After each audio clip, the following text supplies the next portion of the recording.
So, um, yeah, so some people I know, some people I'm not familiar with. So yeah, some people would have lost to suicide. Some maybe caregivers, family and friends who are thinking about suicide. Okay. Yeah. Okay. Wow.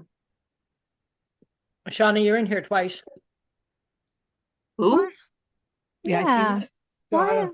Oh, Why is that, I wonder? Who is that? Oh, it's Sue. Oh, it said Shauna. Yeah. All right.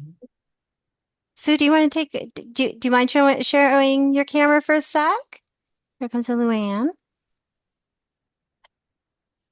I was on a conversation earlier today with someone. We were talking about if you guys are familiar like with people who like Zoom bomb. no. Yeah. Okay. S- Mom. yeah, so a Zoom bomb is when somebody gets the link to your Zoom and they come in and they are like highly disruptive. And they're, I've not experienced it as a host before, but as a participant in a Zoom, and it was awful. Like I won't describe the images that this person was sharing and what they were saying during it, but it was pretty horrific, right? And very upsetting.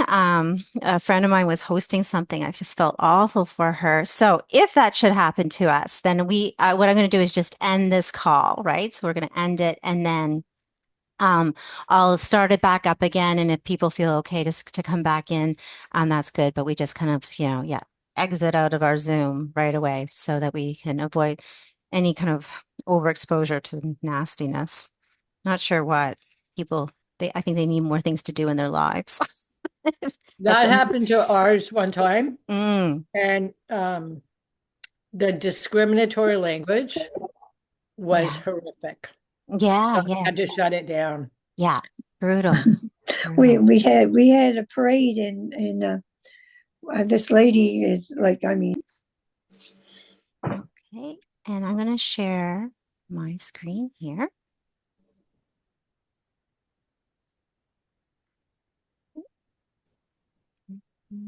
Go right from here. Oops.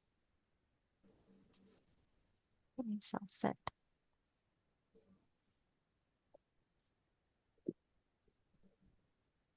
How do I? There we go. All right. Good stuff. So thanks everybody for coming and being part of the evening with us. I'm in Mi'kma'ki and in Halifax area, and it's kind of overcast and it was a little bit cooler today. So not feeling too guilty about bringing anyone away from, sunny weather and that, but I just wanted to welcome everybody and do a bit of a land acknowledgement and recognize that we are in Mi'kma'ki, the unceded ancestral territorial territory of the Mi'kmaq people, and just acknowledging that the treaties of peace and friendship were signed in 1726. And as a settler on this land, acknowledging that wherever we acknowledge World Suicide Prevention Day, that we are doing this on Indigenous land here in Canada, and that suicide has impacted Indigenous communities in a way that has been a result of that colonization and taking over their lands, and has resulted in a lot of harm for those communities. Also want to recognize that we have a strong Black African Nova Scotia community that have been here for over 400 years. Um, and also that colonization and discrimination has impacted their experiences with suicide, along with the 2S plus community. And want to acknowledge that this conversation today to help support, World Suicide Prevention Day and our efforts to bring awareness. We have some really wonderful people speaking today about their experiences in bringing awareness about suicide and helping folks learn how to prevent suicide in their communities, as well as honor and remember those that we've lost to suicide, that there may be some elements that represent some of those cultures, but that all cultures are important. And, this is not meant to be prescriptive in a way that only this is the way to acknowledge World Suicide Prevention Day, and encourage everyone to do what feels right for their community and for their culture, with that. So just want to acknowledge that piece first. Another thing is, we want to just kind of put into perspective of what the next hour and a bit is going to be about. And it's really about just trying to encourage people to think about World Suicide Prevention Day and how it might be acknowledged in your community, encourage people to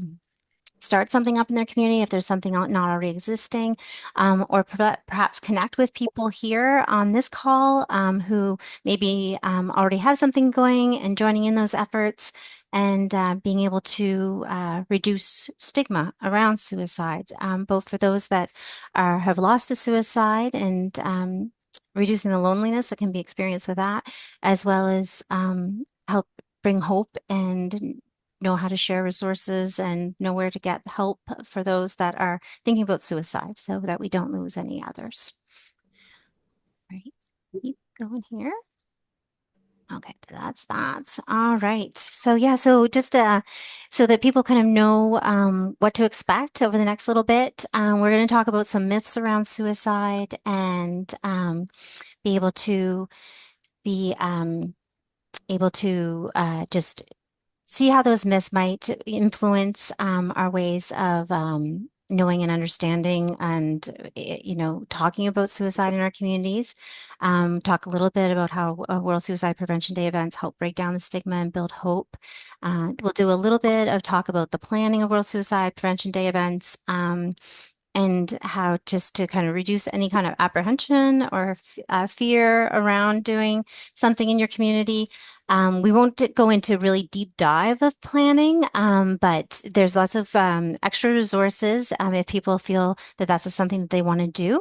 And I always say these are the beginning of many conversations, hopefully. So all the folks that are here to help share their experiences planning a World Suicide Prevention Day event, we hope to continue the conversation. So if anyone needs support or has questions, or, wants to talk about it, that we're totally open to that. And then we're going to hear from some folks that have done some public awareness events in their community, and what their experience has been with that.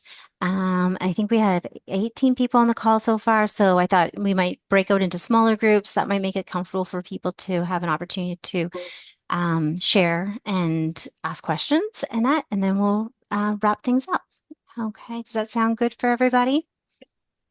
Any questions as we move forward? Okay, excellent. All right, and as we're going through, just being mindful that to take care of yourself. How we don't have a particular break planned during this time. But if obviously, if you need to break for whatever reason to get a cup of tea or whatever, feel free to do that, or just need a break from it. We'll keep an eye on folks. If people leave early, just to send a little message to let me know that you're okay when you leave. Otherwise, we will just follow up with you at the end of the evening to make sure that everyone's doing okay. All right.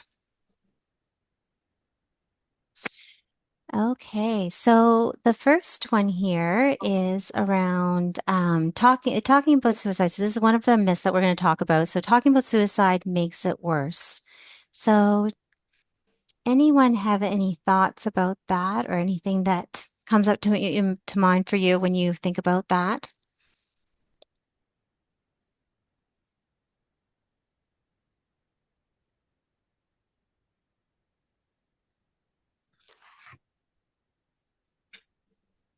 I guess I think worse than what, Mm-hmm. Yeah, right? If we talk about it, maybe they'll open up, but if we don't talk about it, exactly. The more you have that conversation, the easier it gets, and it makes someone else, if you're comfortable, they're going to be comfortable to be able to share with you what they're going through, or what they've got. and plan. Thank you, Luann, Michelle. Katie? Yeah, I think there's kind of the general assumption that talking about it or asking someone if they're feeling suicidal might make them start thinking about it when they maybe hadn't before. But I think research shows otherwise. It's actually helpful to talk about it, normalize it, and putting the question there doesn't actually kind of make someone now start thinking about maybe they should do it. Right, exactly. Thank you, Katie. So that's exactly right. What everyone is sharing, so true. Talking about suicide is not going to make it worse for folks. It can help people if they're thinking about suicide, that, it can actually help bring down those thoughts, get it off their chest. It helps people know how to get the help they need, how for those that are helping, what help might be helpful, and that. So having a World Suicide Prevention Day event is not going to make things worse for anybody. Okay, so this next one here, only people with mental illness think about or die by suicide. So when we think about this myth, how might that impact people either thinking about hosting an event or coming to an event if we thought that only people with mental illness were impacted by suicide? The stigma Hmm. that impacted. Yeah, We're thinking that mental illness is the only reason why people die by suicide.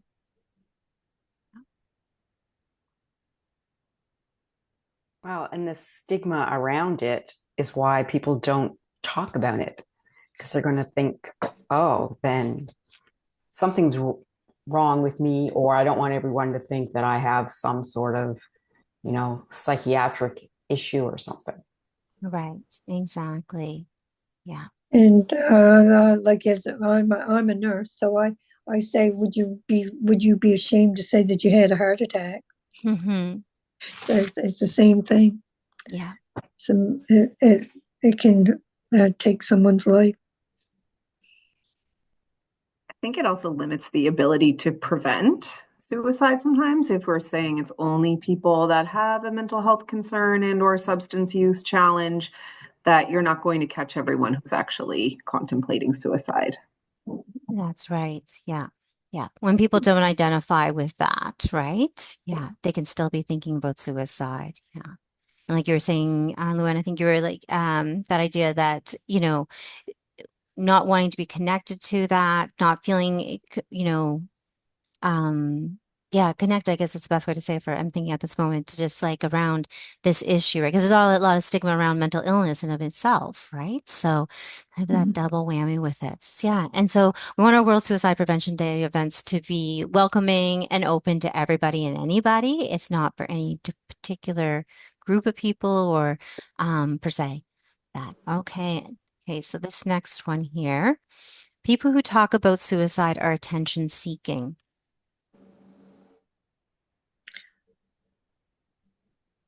People who talk about suicide probably are as a signal that they want someone to help them.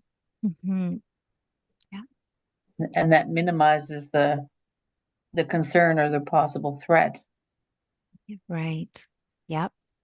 It also adds to the stigma and kind of unwillingness to seek help when it's a serious concern. If you're going to be painted with the brush that I'm just doing it to seek attention. Yeah. Yeah. So having like a World Suicide Prevention and or Suicide event, Prevention Day event, for those that, sometimes folks that are thinking about suicide, don't always have a strong network of support. They don't always have a family, and friends that are connected to.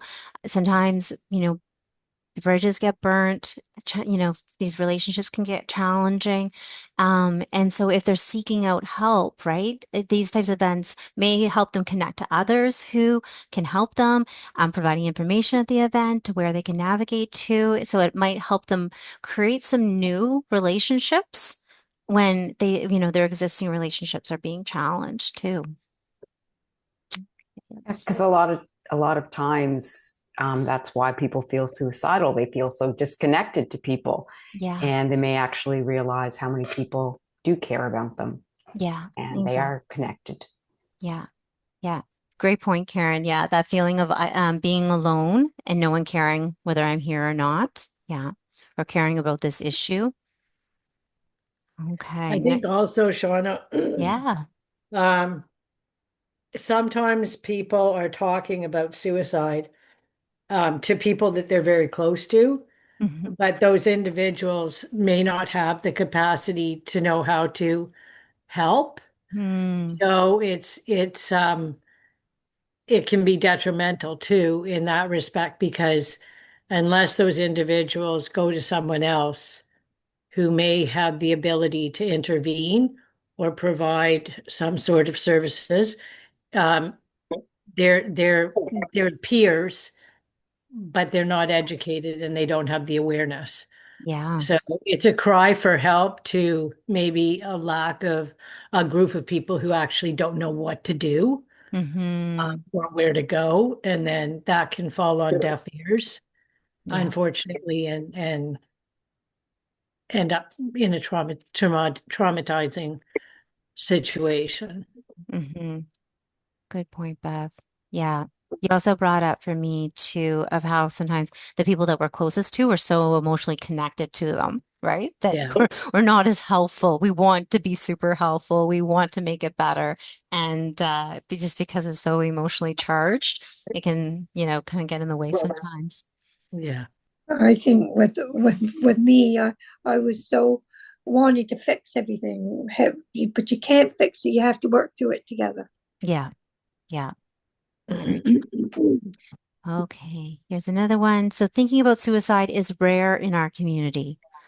So how might this myth that, really there's hardly anyone thinking about suicide. It's very, so dying by suicide is somewhat rare. But thinking about suicide, there's lots of folks that think about it, at varying degrees and at varying times in their lives that, so how could this myth kind of, how would it impact our thinking about a World Suicide Prevention Day event? In in Pictou County in the last 6 months, there's been a few deaths due to suicide. Hmm. And it's so sad and it's a reality and it's waking people up. Hmm. Just never thought that this would happen. And it's happening. Hmm. Yeah. And it's It's, happening. it's the people that they least expect when it happens. They say, "Well, oh, I never thought that person would have been suicidal." We don't never know who's suicidal. Yeah. It can be anybody, and you just have to listen closely to be able to pick that out sometimes. And sometimes we think it's rare because nobody ever speaks of it. Like, Mhm. a lot of times in obituary, they'll say died suddenly. Mhm. Or I know I work with a lot of military, and a lot um, are very upset because they know one of the members suicided, but nothing is ever said by the higher ups. There's Mhm. been no acknowledgement of their life or their death. Yeah. Yeah. It's very upsetting for folks that are connected and love that person for sure. Yeah. So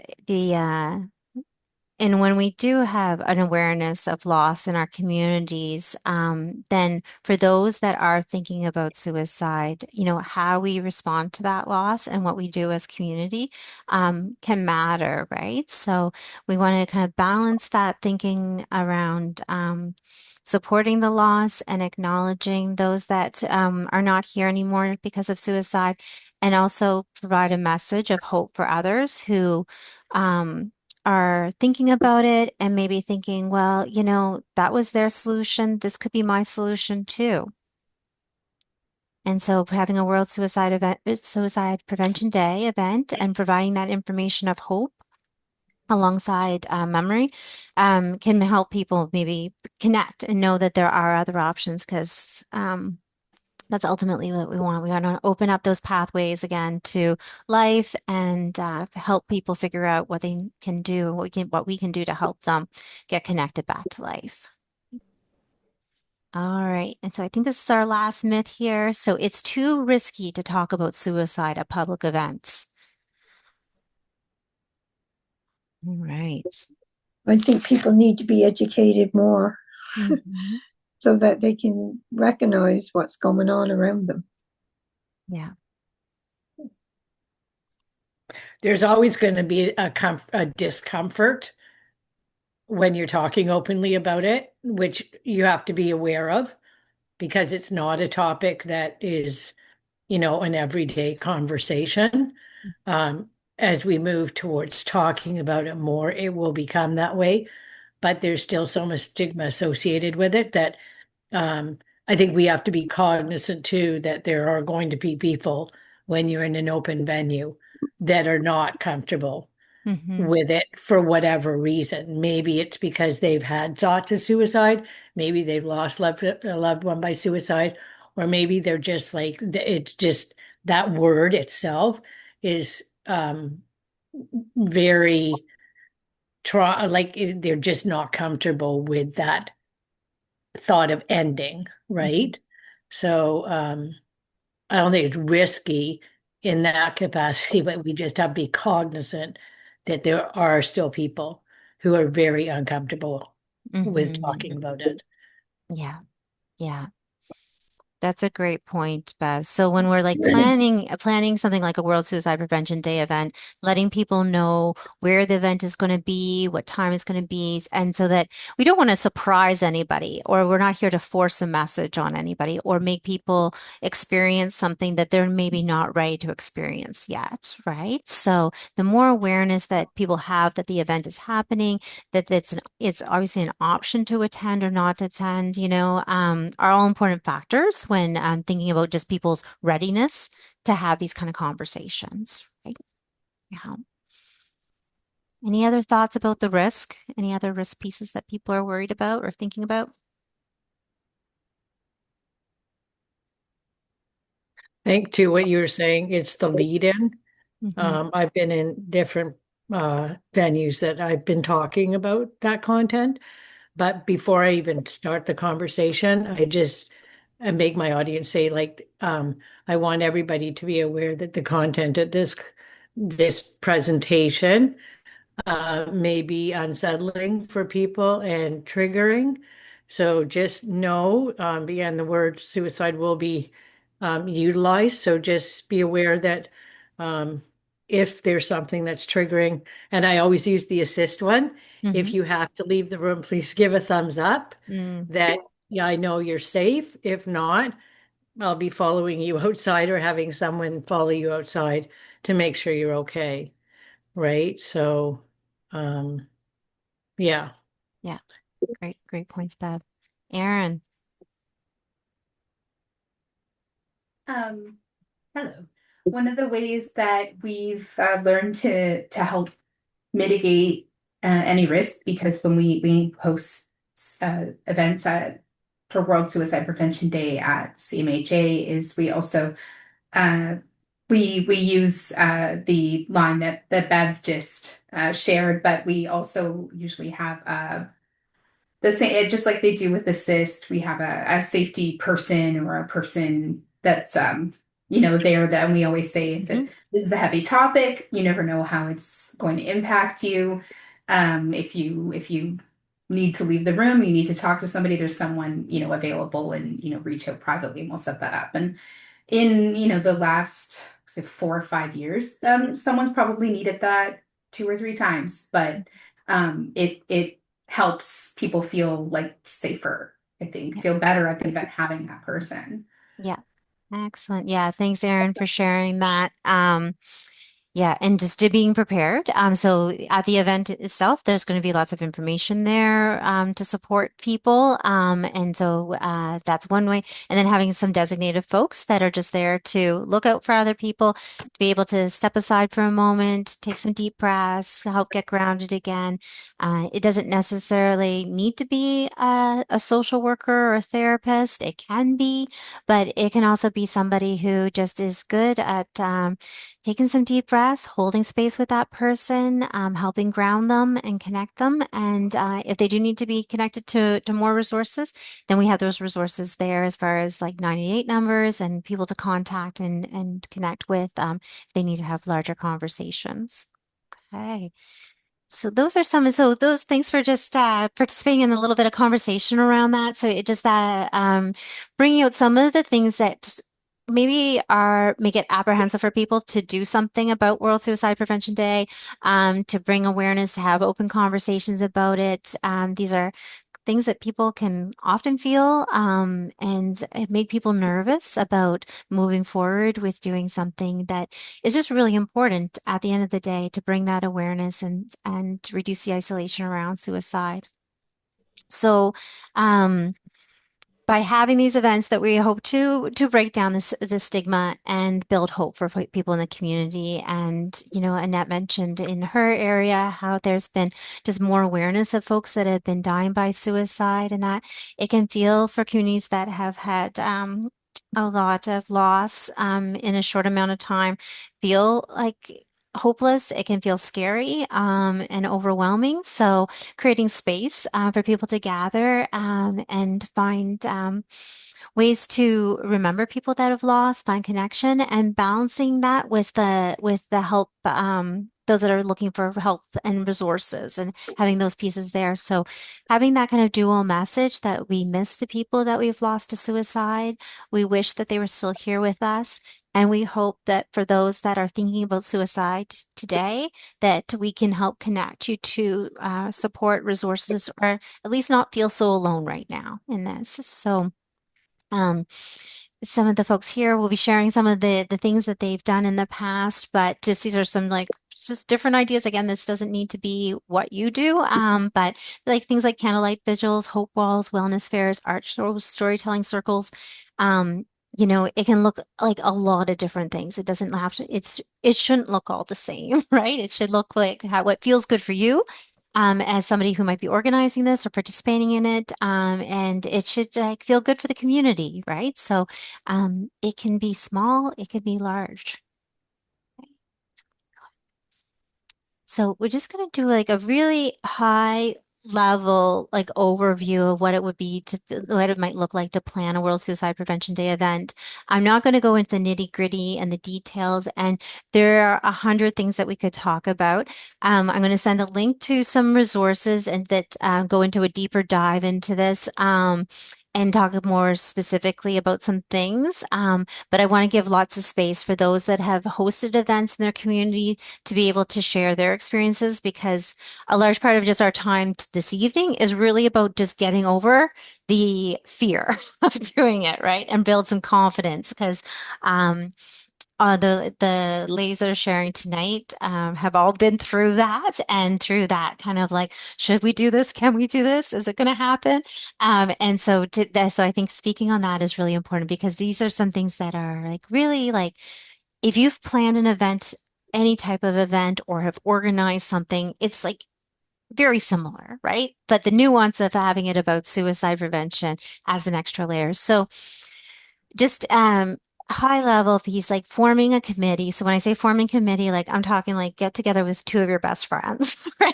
Like it doesn't have to be like a really formal committee. People don't have to have certain, like job titles or anything like that. But as it's good not to be the only one doing it by yourself, or even holding most of the work yourself, because we are all human, and on the day of the event, stuff happens, and we sometimes are not at our best every day, right? So having at least a small group of people to connect with and you have each other's back, is really important. And choosing the type of event. So we just talked a little bit in the last slide about different ways that you could do it, right? So there's not like a one size fits all. It can look like a picnic in the park. It can look like music. It could be a poetry reading. It could be have art. It could be mental health information, a wellness fair type of thing. It can look like lots of different things. And we're going to hear some different ways that people have done it in across Nova Scotia. So that's going to be really exciting. So we want to, we've talked a little about this already a little bit, honor the loss while fostering hope. So the reality is, in my experience, the people who are organizing World Suicide Prevention days are in events are often impacted by suicide loss, right? So, um, and in a lot of my work with Roots of Hope, that's been, a lot of the folks that are, those are the people that are really motivated and passionate about making a difference in this space. It's perfectly fine and welcoming to honor those that have been lost and then balance that with the hope piece. Because if we don't have the two messages sometimes, then it can feel just not as for those that may be thinking about suicide in our community, still not sure where to go for help, still not sure what is another solution, what is a way that I can make my life better, right? So balancing those two pieces.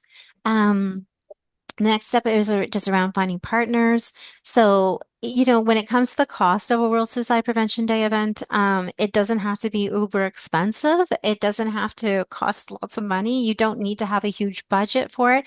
And it can look different in obviously in different communities. So there may be things that you want to have, like if you want to have cake or if you want to have refreshments of some sort. If there's like a venue that, there's a cost to the venue. So there may be things that do have costs incurred with them. All depends on how you plan it and what you're doing. But opening up and asking people for donations, asking for people for in-kind support.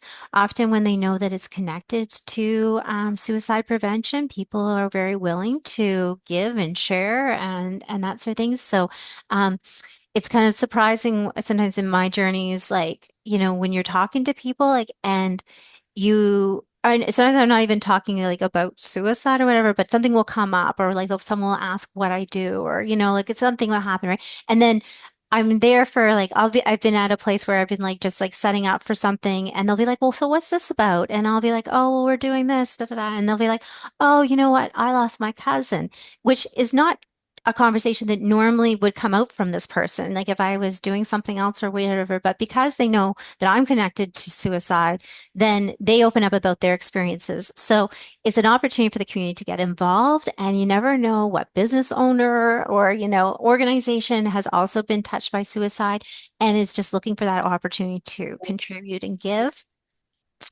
And the next point here around just promoting safe and inclusive messaging.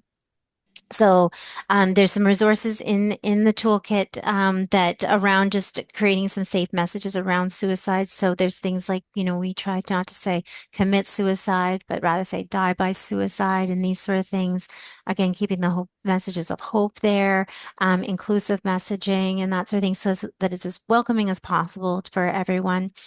And we talked a little bit about centering wellness and safety on the day. So having somebody designated or having a few people, depending on the number of people you're expecting for your event, who are just there to kind of watch out for people, look for those signs that maybe someone's not doing well or needs, a moment just to take some breaths and that sort of thing and follow up with people on that and creating that safety. And then evaluation and follow up. And when I say evaluation, it doesn't necessarily need to be formal evaluation, but like just a moment to like come together and say, how'd that go? What went well? What didn't went well? We should do this next time, that type of thing. And, and follow up if there were people who provided some support in some way, whether an in-kind or a donation of some sort, following up and saying thank you and letting them know that you appreciate it. So that's kind of just like some really like high level stuff. And everyone who's sharing here today, we're sharing our emails at the end of the presentation. So when you get into the nitty gritty, if setting up a World Suicide Prevention Day event for your community feels right, and you're like, I just have some questions about this, or I'm wondering about that, we are still here, right? So this is not a one and done, folks. We are here to help support you through the journey and excited for you to be part of this work with us. Okay. So I just wanted to take a moment to welcome our CMHA Nova Scotia friends. And so there's a few people on the call here that are from CMHA Nova Scotia, and And as an organization that is dedicated to supporting mental health in our province, they're here also to help support World Suicide Prevention Day. So I know I see Erin, and then I think I see Shailene, and I saw Ashley too. So you're all here. So if you want to just unmic Shailene, if you want to go first, you guys can go in order and just introduce yourself and who you are and kind of what you do in CMHA, and that will give me a chance to take some tea and.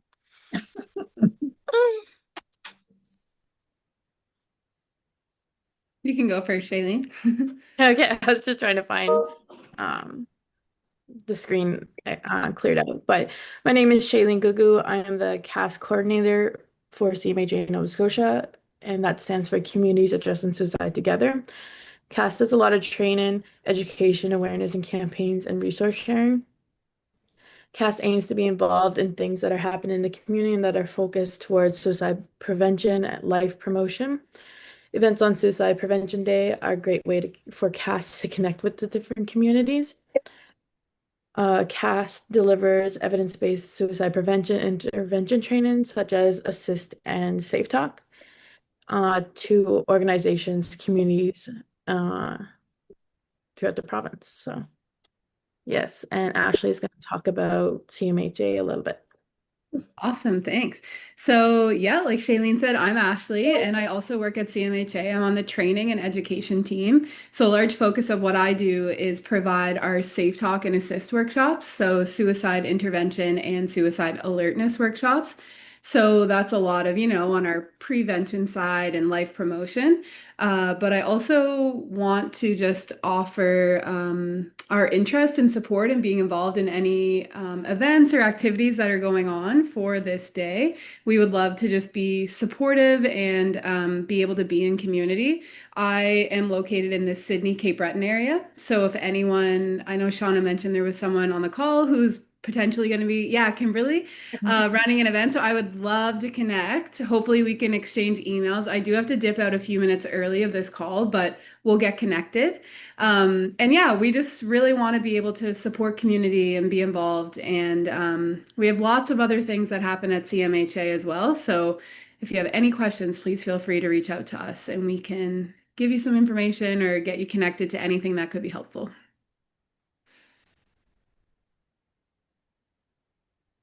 All right, thanks, Ashley. Yeah, Erin. So I am Erin Christie, and I'm the communications lead with CMHA Nova Scotia Division. I do a lot of the marketing and promotion and fundraising. I also dabble in events, organizing events, so working with partners, working with Ashley and Shailene to put on events. And I create a lot of the suicide awareness literature.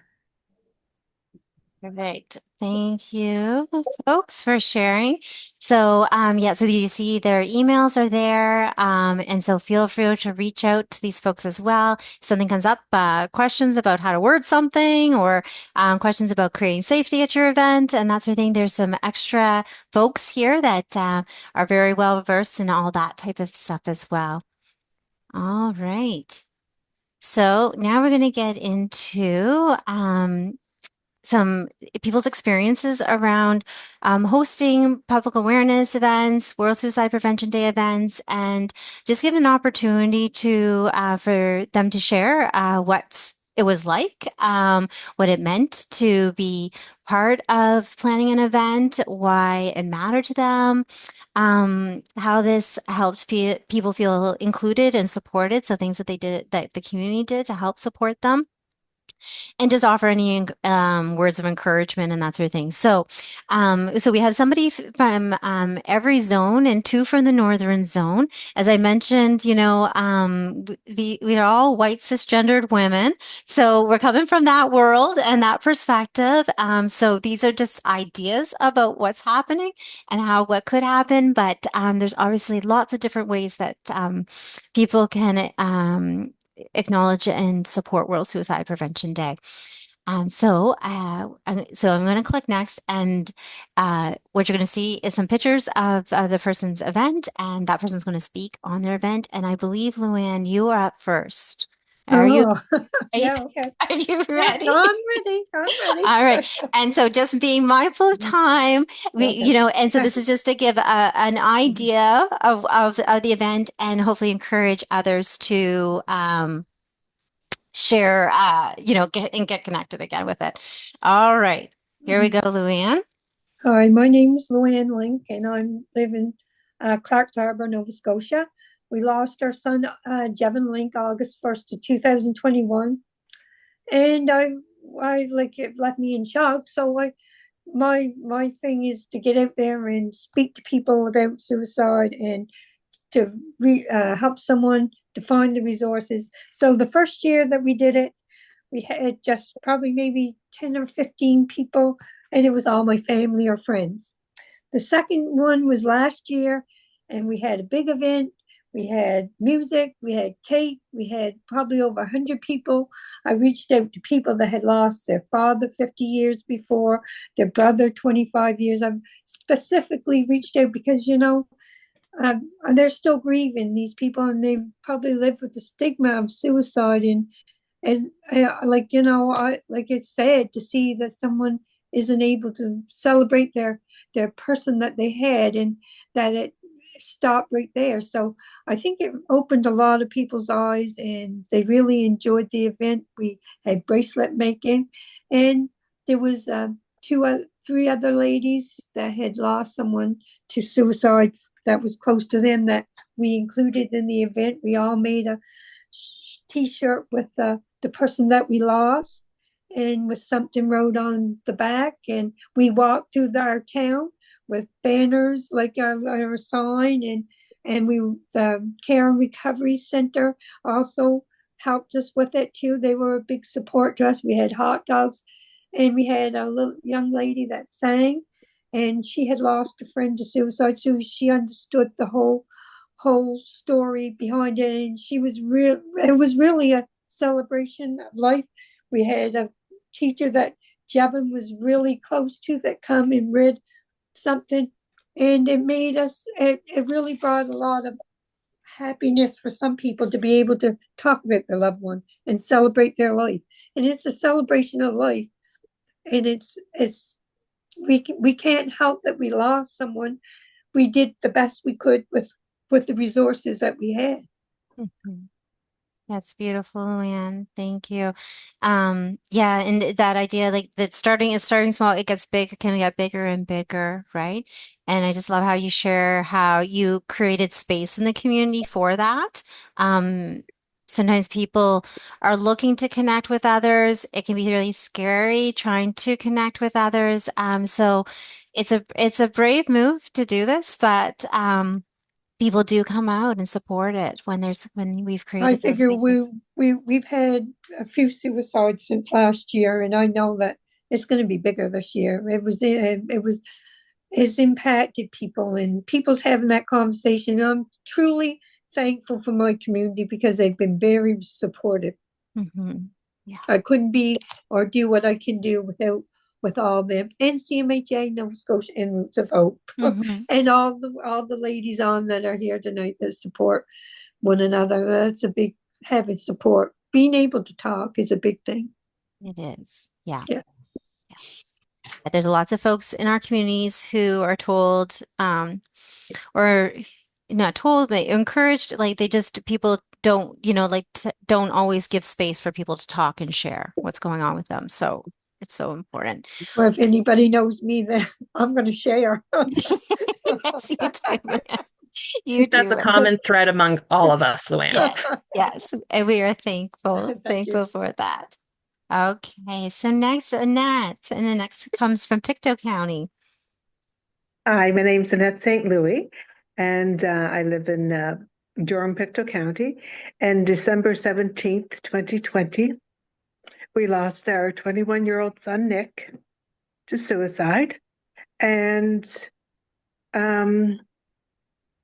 this September, will be our 5th year that we've done a walk to remember for Nick to raise awareness for suicide. And it's been so important for us as his family and friends and the community. And we've had a a good turnout every year. We have music, and the band that we have gotten, the band member lost his brother, I think 2 or 3 years ago, to suicide. So they are wonderful. They volunteer. It's very important for him, this walk, and to raise awareness for suicide for his brother. And there's many people that have come up to me during the walk and say, thank you for bringing awareness. It's so important. And it's all about, it's from like 11 to 2. We have face painting, rock painting, bouncy castle, ice cones, hot dogs. We just try to make it fun. We do information booths. Shauna and Bev have been wonderful to come and set up information about mental health awareness. We've started our own little clothing line with hoodies and hats and T-shirts, just saying motivational sayings on the back, and that money goes toward the society that we give back out to the community, to the school programs and different things like that. So Nick isn't here, but we are here for him. And we're here for everybody else who's struggling. And we want to show them that they are loved and they're so important. And together, we can do much better as a community and as a group than alone. And it just makes you feel so much better reaching out and meeting all these ladies that I've met who've lost their dear children. And we get our strength from each other. And it's wonderful to learn about their walks and what they've done. And, I've taken a bit from here and there. And we're always interested in seeing, what else can we do? And Shauna's just fantastic in supporting us. And it's something that, and it has made an impact. It has made an impact in our community. And I hear from people, and it's so important that it has, and people are reaching out and getting help and saying it's so important to talk about it. Thank you, Annette. And you mentioned how this is part of like Nick's legacy, and that is like a lot of the folks that are sharing today. It's continuing on their messages and continuing on the message of hope, the message of that there are people that care, that all of that piece of it. And it's not uncommon for us to be getting messages from the other side, is it? On these days, there'll be things that I think last year it was quite wet on your day, Annette, wasn't it? And then it did break. There's a break of sunshine that happened. Just amazing. It was just amazing. And it turned out to be beautiful. Thank you, Nick. Yes. Yeah. They have a way. And they also can do things like Lorraine, when we know that sometimes Lucas sends us some messages Yeah. from the other side Yeah. when he's not happy about something. Exactly. All right. So here we'll hear from Lorraine here about some of her public awareness and what she's been up So I haven't done a World Suicide Day event, but we host a Luke's Legacy Day event in May. We lost our 18-year-old son on the 31st of May, 2021.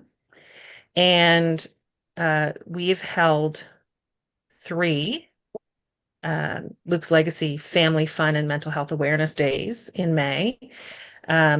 And we have had such amazing support. We do kids activities, bouncy house, face painting, balloon animals, rock painting, games. We wanted to do something that could bring families together at no cost or little cost. And so none of the activities for kids cost anything. We fundraise to pay for everything. We also have food trucks that people can pay to go eat at. Shauna and Bev and Annette have all been a part of these days, and Aaron's been there too. And what we do to start our day is have a session at CMHA in Truro where anybody who's been impacted by suicide can come together. And we have speakers, people who with lived experience, who can share what they've done. And this year we actually Annette and Bev and I and Shauna presented on legacy because what's helped me is creating a legacy and moving on with the fight that Lucas had. He was a big proponent of changing the system and mental health awareness. And so we just continue with that. So we have about, we usually have about, I want to say around 20 people at that session. And then we move to Civic Square in Truro, where I'd say we probably had 400-ish this year in the pouring rain and last year. And it's just been a great day. We have awareness tables where people hand out information, and we make people, in order to get a raffle ticket, you have to get information. Because what I know from my experience is that nobody wants anybody else to see them weak. And by looking for information, people think that makes them weak, when in reality, it's the strongest thing you can do. And so in order to get the raffle tickets, they have to visit the information tables. They're the only people with raffle tickets. And if you visit them and get information from them, then you get a raffle ticket for some prizes. And it's been such a positive event, and it grows every year, right, Shauna? Mm-hmm. A little bigger. Yes. And that's because Lorraine's ideas get bigger. That's I'm right. already starting for next year. No hot air balloons. Oh, that's a great idea. All right, thanks, Lorraine. And so so with Lorraine's event, there is like sort of a designated time and space for suicide loss, and to kind of create and not the same people. I don't know for sure, but like it's that space is quite intimate and quiet. It's a smaller number of people. I think maybe no more than 15 we've had in that space, just Yeah. because. Um, and they're often not, I don't often see them at the rest of the day, like when the family kind of and the, mental health wellness events are happening and those, face painting and whatnot. They're not often at that. So like it kind of meets people where they're at and different things that people are looking for, right? So yeah, it's great. All right. So I think, let's see. Kimberly, I'm up. you're up. Hi, everybody. I'm from Sydney. Me and my sisters, this year is going to be our third year that we do a suicide prevention day walk. I think our first walk, we were lucky to have 30 people, maybe. And our last year's walk, we were probably pushing over 200. Like it was crazy. What we do is we do shirts. I'm wearing mine. I mean, it's backwards, but and people who want to to participate in the walk, like you don't have to buy a shirt, but if they wanted to, then they're $20. And then we at the end of the walk, we donated this year. I think we did, or sorry, last year. I think we did 2 food banks, and we gave a donation to bereaved families. It's a walk, so we start at our civic center and walk about 5-10 minutes to our local, we call it a duck pond, just a local park that we do. And we hold a candle vigil, where the first year we had photos of everybody's loved ones. I think the bottom photo there you could see. And then we would read their names. And then last year's walk, we put little candles in white bags and had them lit up as we wrote, like we read off their name and a little bit of a little paragraph about each person. And the crowd loved that. And And then we get some speech, like people who want to do speeches, we get them too, and we read some poems. And at the end of it, we like when everybody's candles lit, we play a song, a version of Lean on Me. Hmm. Like we were like, well, what song is fitting? I'm like, Lean on Me. Mhm, Like mhm. everybody in that crowd, it's like we are here to lean on each other. Like that hour we're in that park, it's like, I mean, it's a band shell, as you can see. Like it looks like a little bubble, and that's all it was. It was just a bubble of us leaning on each other. Mhm. Yeah, and this year we're hoping to double that. Awesome. Yeah, What, yeah, I'm kind of like clicking things like it starts small and then goes yeah, big, right? So that happened with Luann. Start small and then like it's like exponentially I'm not saying that quite right, but you know it's like it goes big real fast, right? Like, and yeah. so yeah, I guess that couldn't happen, right? Lorena, I think that was a little bit like you too, right? So there'll be folks like the first, like if it's the first year happening in the community, maybe like people are not sure, they're not sure what it's going to Mhm. be like, they want to kind of like observe from afar, but then the comfort level comes with it, right? Yeah, I remember last year, my dad can't walk that far, so he sits at the park waiting for us, and like he cues up the music and stuff. And I remember like I was just texting him right before we were getting ready to leave to walk down, and I said, "Dad, there's so many people," and he's like, Mhm. "That's awesome." I'm like, I am so overwhelmed Yeah, because yeah. it's like we're walking into the park, and I'm turning around, and I'm like, I'm so happy that so many people, like everybody was watching us, right? But it's like my heart was shattered because it's like I know why each of these people are here. Mm-hmm. It was it was beautiful, but it was so sad. Yeah. Yeah. It is a mixture of emotions, isn't it? Yeah. Yeah, and we've had somebody just like people walking like by Tim Hortons, and there was a man I remember he just showed it over a thank you. Mm-hmm. Mm-hmm. And I was like, I would hug you right now, but I don't know you.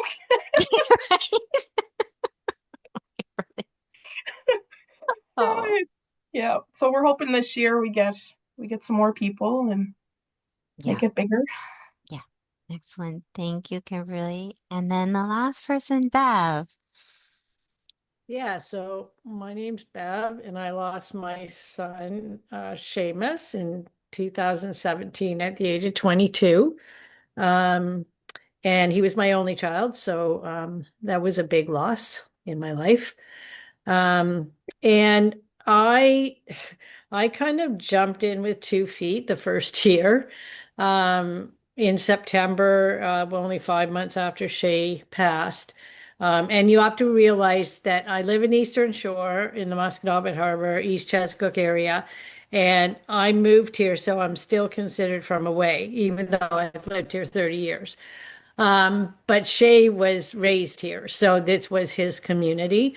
And I met a wonderful group of people, and we developed a small committee and put on the first ever vigil, candlelight vigil in our area. And this is called Peace Park. And this is actually, I've done 8 years of it. This year, we're going to change it up a little bit. We're hoping to do some the day events, but we're also moving into the Sheet Harbor area because Sheet Harbor has lost a lot of love people by suicide. And Eastern Shore, people are aware of a really large community. So we want to try to expand it to reach as many of the communities as possible, so that we give opportunity for people to gather together in a safe space. And I think we're going to be doing a walk in Sheet Harbor along the boardwalk. This, we do a candlelight vigil around Peace Park.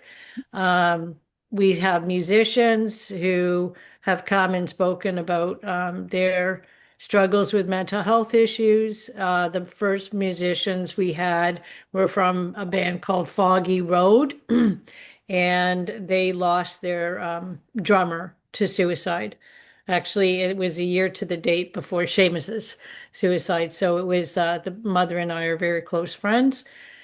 And ever since we've had different musicians, we've had people from the community who have come to present on their struggles with suicide ideation and addictions, and how they managed to move through it. We've also had people who have spoken about having lost loved ones. Uh, there's the first year we were so fortunate. I'm sure people have heard of Sean Fraser, who is member of Parliament, and Sean actually plays the bagpipes. He has a hidden talent. So he actually led our first vigil with the bagpipes, our candlelight vigil. He came just as a citizen of the community who wanted to provide support. So he did that for 2 years in a row, which we were grateful for.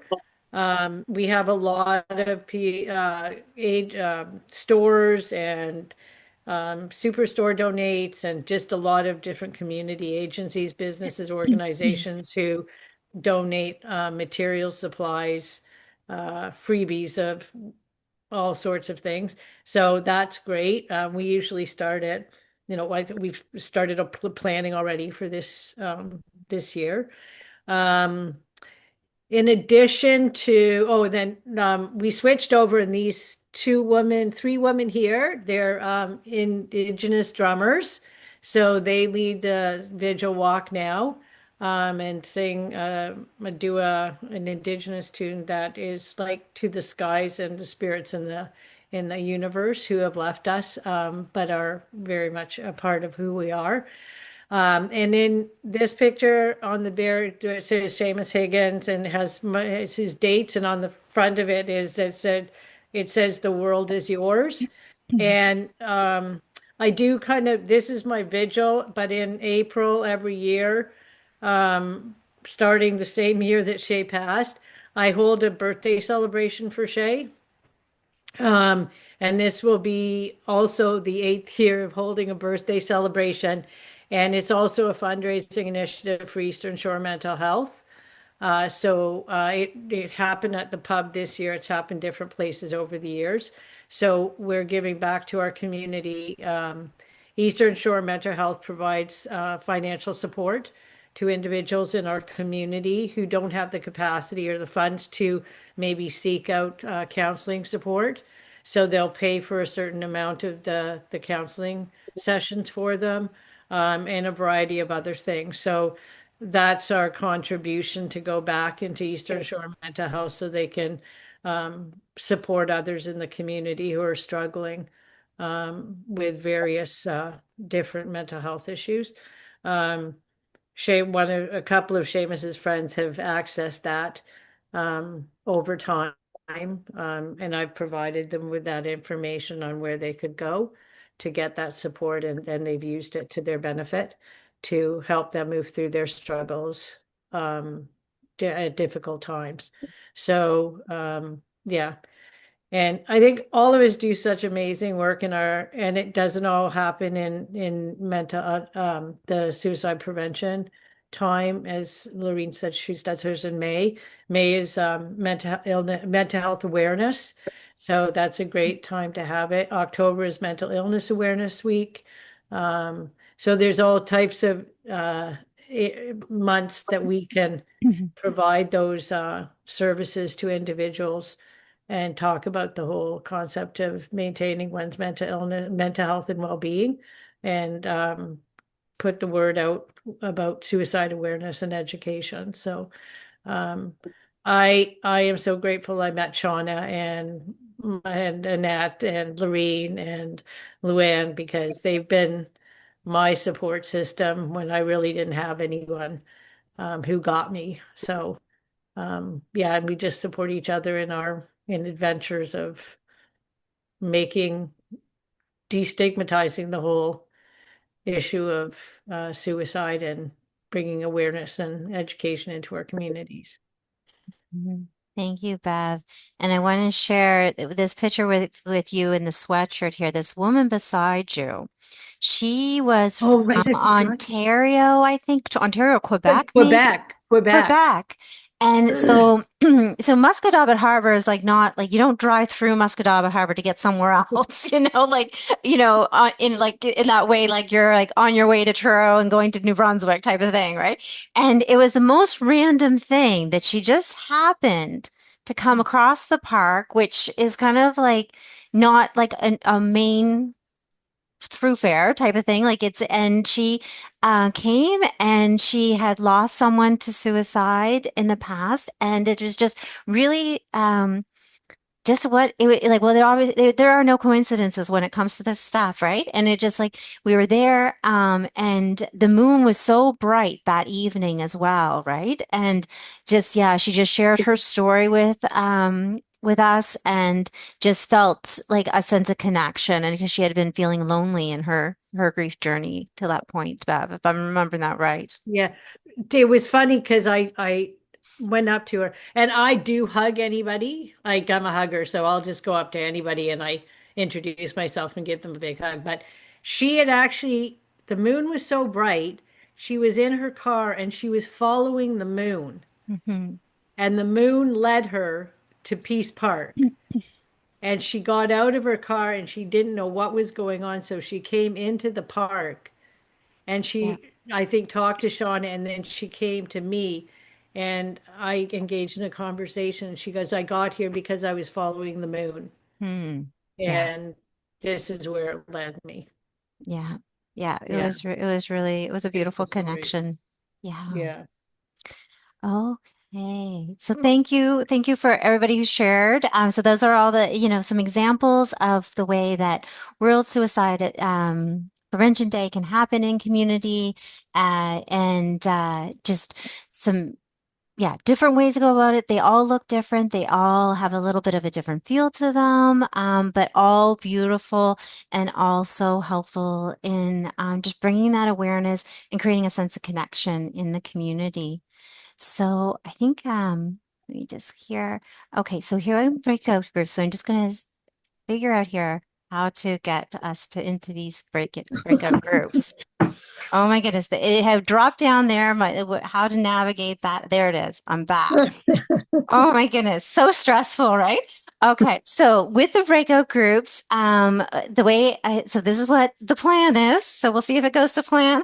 I'm hoping that it works well for everybody. But I put organized 4 different breakout groups, and you can decide which one you want to go in. But I labeled them like Northern, Eastern, Western, and Central.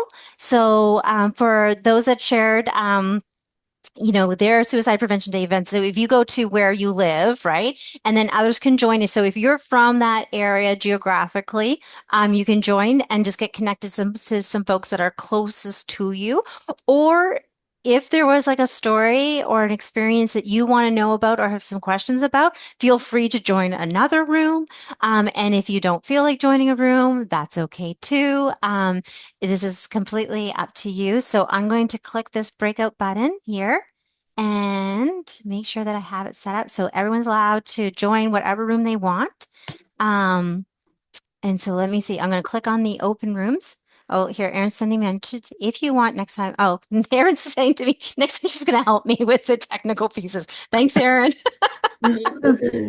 Alice, she's going to send me to a room. Yeah, so it's going to send you to. So I'm going to open all the rooms. So I think what's going to do is going to allow you to choose which room you go to, and we'll just spend about 10 minutes in the room. So it's an opportunity to have some conversation, make connections, introduce yourselves, that type of thing. Whatever you want to talk about, right? And if you feel like leaving the room early, feel free to leave the room early. So I'm going to click and open all the rooms. All right. So do people see a room? No, you can't see that. Down at the bottom, it says join a breakout room. Join. Yeah. Click on that. Oh, yeah. Yes. Scroll down. Are you assigning us to any specific room though? No. Well, so Bev, you We're live going to join. Yeah, you're going to join a room. Okay. So you can join the central room because Yeah. you're like kind of in HRM. Yeah. Okay. Yeah. I see people joining rooms. Excellent. I don't. I don't Okay. see. Okay. There we go. I don't see where it's asking me to join. Can you scroll down, Annette?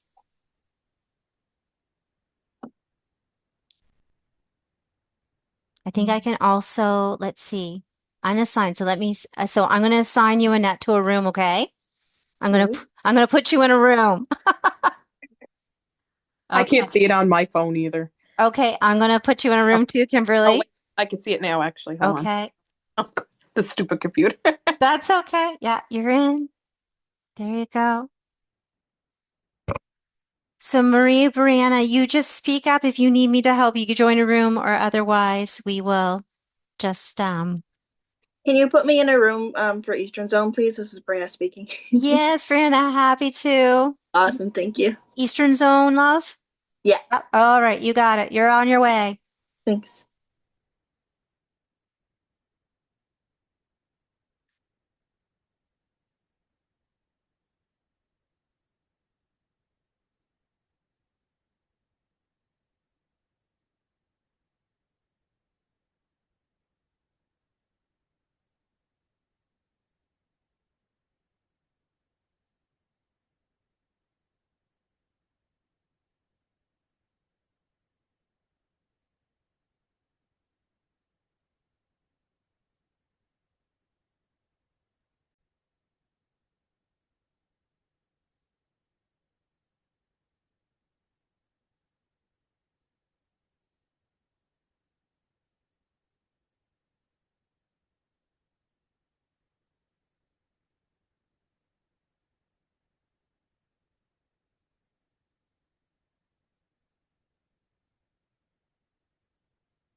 Hey, how was it?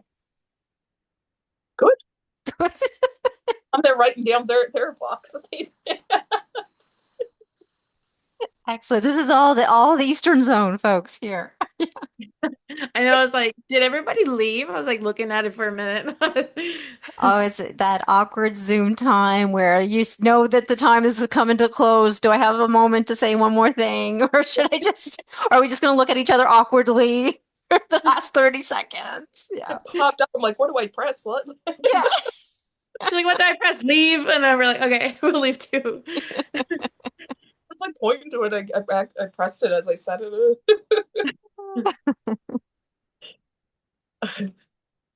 Yeah. I was telling them last year it was like 40-degree weather, and me and my 63-year-old father heat pressing t-shirts. And then he ended up with COVID, so that it was just me heat pressing. Oh my goodness. Yes. Like, yeah, you make all those shirts yourself, don't you? Yeah. Wow. So like do you think there'll be more people like last year there was a lot more people in attendance, but not everyone had a shirt. Do you think more people will want shirts this year too? Or like do you like and how much time do you need to make the shirts? So you're not doing all-nighters. I already have a list of people that want them. So. Yes. Yeah. That's awesome. Yeah. I didn't know what you wore glasses. These are readers now, love. I'm at that age where I need them. My eyes get tired at night. I need them. So I know that was only a short little time for people to kind of get connected and get to know each other. But hopefully it's the beginning of many conversations and people feel like that now they know somebody that they can connect and so really hoping that it's just the beginning for folks. So this is, we said we're going to wrap up by 8 o'clock, and I'm pretty true to that because I know people have busy lives and things going on for folks, and can be a heavy topic too. So want to be mindful of that. So this is just like an invitation to act, and this, there's obviously no obligation to do anything this year or or at all. But some things to think about is a lot of us have Facebook pages, and so find us on Facebook, reach out that way. It's a good way to know what's going on for people. So there's that way. I'm going to send a link that's going to have a connection to that planning toolkit. So for those that want to go into a deeper dive, so there's some information there. If people are going to share their story, some resources there about how to share your story, how to prepare your own self for sharing and that. Erin, what's on your mind? I was just going to ask, when you send out that, I'd like to get, Bev and Shailene and I would like to get our emails out to the group. So anybody who wants to contact us for Yeah. CMHA can, Yeah. but I don't want to put more work on you. So No, absolutely. So after this, everyone's going to get an email with a copy of this presentation, which has all the folks from CMHA Nova Scotia's emails on it. It also, I think the next slide is one with all of the people who presented tonight with our emails on it. So there you'll have that. There'll be a link for the planning toolkit. There'll be a link for this recording. And there'll also be a little link for evaluation. So for us to get some feedback on how you felt about tonight, if what you were looking for.